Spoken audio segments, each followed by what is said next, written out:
Can I explain the ranked choice voting thing? Absolutely. This is a great question, and I realize I probably should have explained it before the primary, but no one asked me to, and I didn't think of it. In case you can't tell, I'm very excited about ranked choice. I think it solves a lot of problems that the first past the post system creates. If you're someone who doesn't like the two-party system, or you have frustrations with how certain candidates are selected, this is the solution for you. This is the single change we could make and implement across the country that would make everything 10,000 times more democratic without having to destroy everything and start from scratch. And by the way, this is why we have to push our representatives to support ranked choice across the nation. Some of them are more likely to support it than others.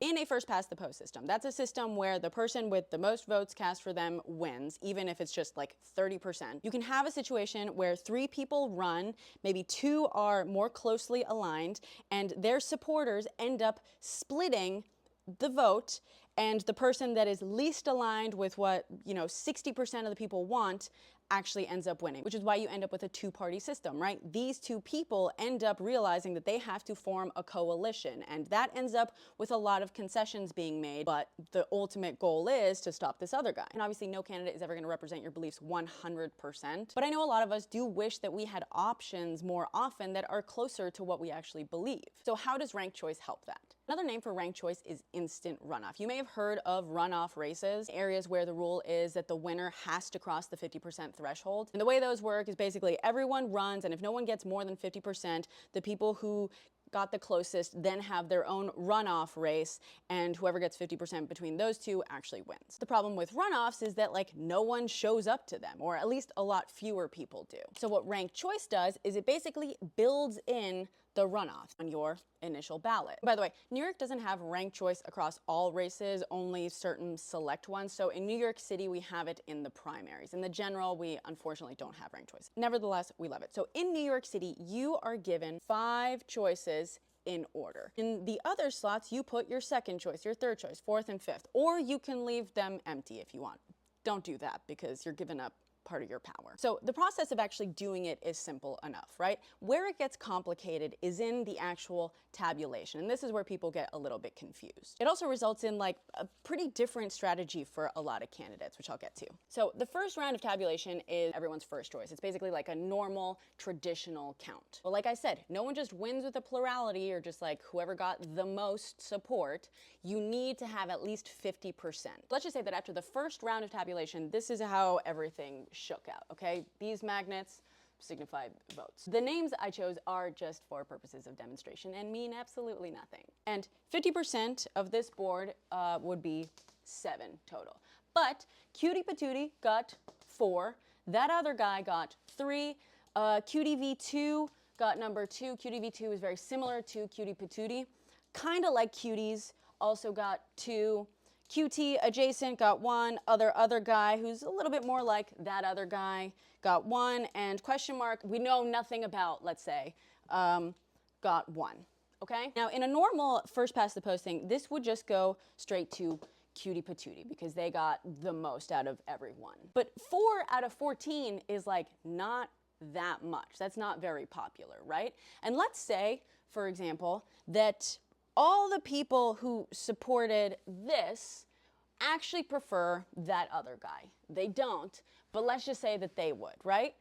Then you have 10 out of 14 people whose last choice was actually Cutie Patootie, and that's a problem. In that sort of case, what most likely would happen is that a lot of these people would be pressured to drop out just so their supporters would go ahead and support that other guy. And that just narrows the race, narrows the discussion, narrows our options and our ability to talk about new approaches. Let's look at what ranked choice does, okay?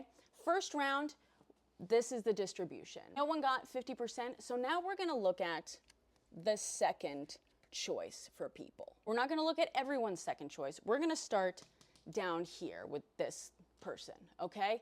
They got the least amount. Let's just say that this is 0.1, this is 0.2, 0.3, whatever. We're gonna take them out of the race because they're very few people's first choice. And we're gonna look at everyone who chose them number 1, and we're gonna look at their number 2s, okay? Let's say that most people who chose question marks as number 1 put that other guy as number 2. Obviously, there's gonna be a split, but this is how many magnets I have. So now, Cutie Patootie has 4, that other guy has 4, 2, 2, 1, 1. Okay, still no one across the 50%. So now let's look at other guy. He's also not very many people's first choice, so we're gonna take him off and we're gonna look at the people who chose him first and look at their second choice. And unsurprising, because he's a lot like that other guy, most of them chose that other guy. So now he's at 5, which is more than 4, but it's still not 50%.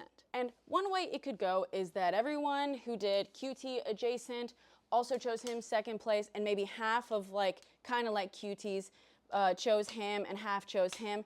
That would bring that other guy across the 50% finish line before Cutie Patootie, so he would win. And that makes sense, right? Because it looks like the majority of people want him as either their first choice or their second choice. And a lot of people want Cutie Patootie as their first choice, but not like across the board. But that's not necessarily what's gonna happen, right? Let's say Cutie adjacent prefers Cutie Patootie. Let's say kind of like Cuties, which is a lot like Cutie Patootie, they split and half of them went to Cutie V2 and half of them went to Cutie Patootie. 1, 2, 3, 4, 5, 6. Still 6, not 50%. Now we get here, Cutie V2, which is a lot like Cutie Patootie and not at all like that other guy, which in a normal race could have split, you know, the base. But in this case, the majority of people who like Cutie V2 went for Cutie Patootie, and maybe a small amount of them went for that other guy. But Cutie Patootie is officially across the 50% threshold. Because even though he's not a majority of the people's first choice, a lot more people would prefer to have him over that other guy. Obviously, in this example, the guy who got the most in the first round ended up winning in total. But again, imagine if ranked choice voting wasn't a thing, all those other candidates were gone, but 3 of them ran. And Cutie V2, Cutie Patootie were very, very similar. Cutie V2 got 3, he only got 5. That other guy, which didn't even have the 50% majority, would have won, beating these 2, even though their policies are obviously more popular. It's totally possible that after the first round, even if that other guy had had less support than Cutie Patootie, that everyone else's supporters would much prefer that other guy instead of Cutie Patootie. And if they had thrown most, if not all of their support behind him, he would have gotten chosen. And just like on the face of it, you might say, well, that's not fair. Like, more people chose Cutie Patootie first. Sure, but more people would much rather someone else rather than Cutie Patootie. And obviously this is super simplified, and I'm just showing what would happen with like option 2. But if after tabulating option 2, no one had crossed that 50% threshold, they would do the same with option 3. Now, the math behind this is obviously a little bit trickier, and it does make it a little bit harder to predict who's going to come out on top, but it also results in really cool situations where not only do you get a larger amount of candidates, so you can maybe find someone that is more precisely aligned to what you want, it can also result in candidates who are very similar to one another cross-endorsing, where basically, hypothetically, Cutie Patootie could say, hey, if I'm your first choice, consider putting Cutie V2, who's very similar to me in my beliefs, as your second choice. And Cutie V2 could do the same thing and say, hey, if I'm your first choice, consider putting him as your second. And it can also result in movements where people who are maybe not super aligned on a lot of things are aligned on one thing, and that is that you shouldn't rank that other guy at all. Because everyone agrees, despite disagreeing on a hell of a lot of other stuff, that that guy is trouble. So anyway, that's ranked choice / instant runoff.